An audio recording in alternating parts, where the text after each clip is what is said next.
无所畏惧中，罗英子和秋华还是决定要帮助郭玉起诉杨伟达性骚扰。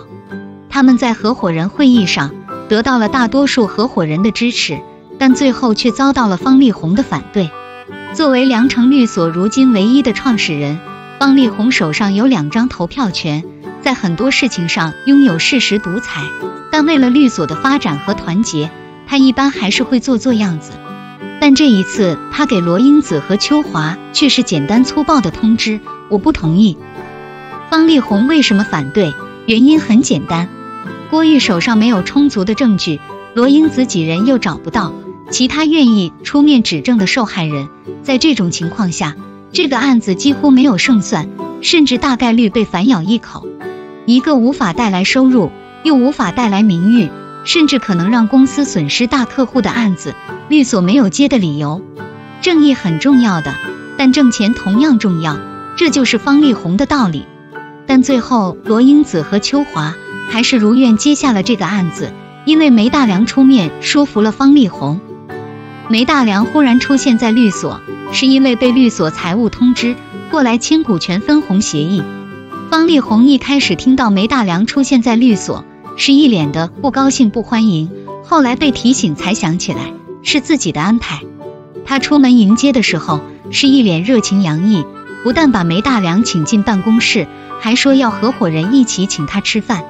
方力宏其实就是想试探一下梅大良是否站在罗英子的背后，试图插手律所的经营管理。在方力宏眼中，良城律所如今是他一个人，他主动提出给被开除的梅大良分红，其实也是为了自己手里的投票权不会被其他合伙人要求重新分配。他需要梅大良还有律所的股份，并且把投票权委托给自己，但他不希望梅大良出现在律所。梅大良自然清楚这一点，所以他从进入律所开始就一路低着头直奔财务，不愿意和人打招呼，不想见方力宏，也不想见其他合伙人，更不想过问律所的事情。但就是这样的梅大良却为罗英子开了口。梅大良是在仔细听罗英子讲了案子的一波三折才表态支持他的。作为一个经验丰富且吃过大亏的老律师，梅大良不可能看不出这个案子的艰难，但他却决定支持，有2方面的原因。其一，3年前发生的事情，被当事人背叛，自己被取消职业资格，被律所扫地出门，他从没有真正放下过，他还在寻找真相。他知道方力宏防备着自己，所以在这种无利可图的事情上开口，卖方力宏人情，这是打消对方戒备心最好的方式之一。其次，他看出了这个案子里罗英子的天真。罗英子是他介绍进入良城律所的，也是3年来唯一的一个。他对罗英子是有所期待的，甚至把罗英子当成了继承人。他需要罗英子更快的成长，才能做一些事情。在听完罗英子对案子的详细介绍之后，梅大良的第一反应耐人寻味，不是分析案件，而是提醒罗英子小心当事人，也就是郭玉。这不仅仅是因为他的个人经历，更是因为他听出了问题。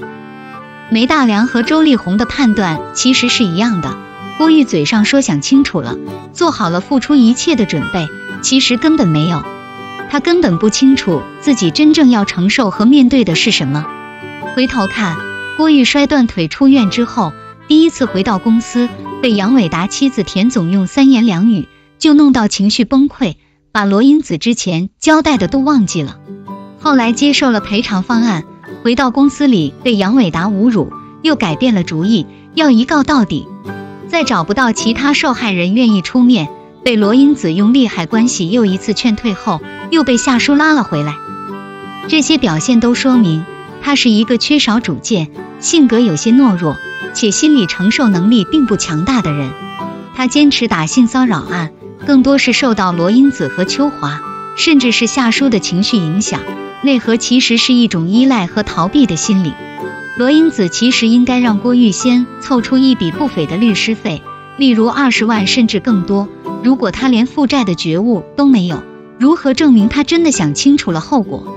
但罗英子只要了1万，而且还没有立刻收取。整个过程，郭玉其实没有一点真实的代价感，他幻想的都是复仇成功的快感。说到底，郭玉才是当事人，一场漫长和艰难的战斗，如果他没有真正做好准备，即便一个人也要战斗到底，罗英子遭到背叛的可能性会非常高。事实上，当案子真正进入程序，网上的舆论战才刚刚开始，郭玉就有些承受不住，出现了恐惧和退缩的心理。一旦郭玉心理崩溃，杨伟达在私下提出和解条件，罗英子和秋华甚至其他帮助他的人将付出沉重的代价。梅大良早已经猜到了可能的发展，他希望通过这个案子帮助罗英子真正看懂人性的复杂，真正看懂自己身边的人，看懂那些阴暗和光辉。